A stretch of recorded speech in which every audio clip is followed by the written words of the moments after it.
I make a deal with the IRS to settle for less? I can't seem to go a day without hearing multiple commercials on TV or the radio about making a deal to settle for less with the IRS.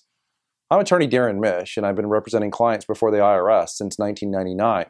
What those commercials are talking about is an IRS program called the Offer and Compromise. Specifically, what they're talking about is an offer and compromise based on doubt as to collectability.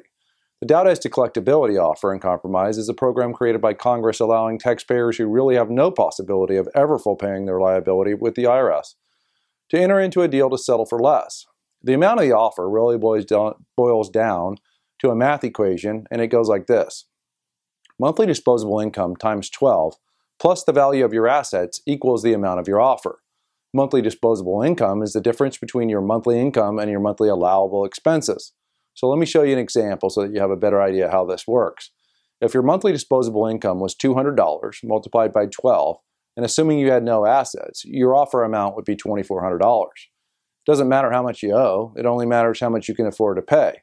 So it doesn't matter if you owe $20,000, $200,000, or $2 million.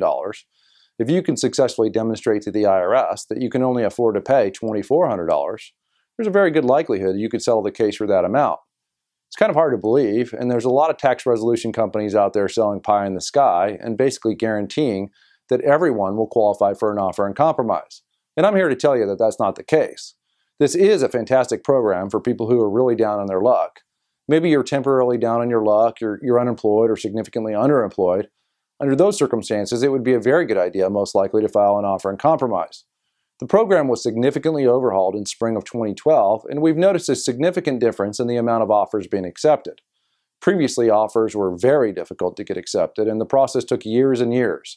Now, if the IRS doesn't accept your offer within 2 years, it's deemed accepted. You win, they lose. This is very uncommon. In fact, I've never seen it happen.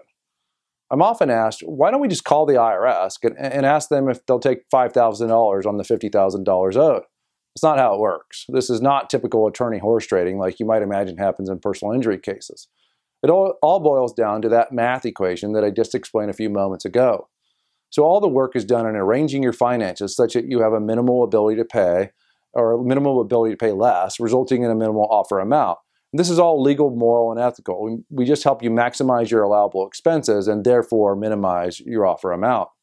Despite the fact that offers are more likely to be accepted nowadays, it's still a good idea to get help from someone who's done this before.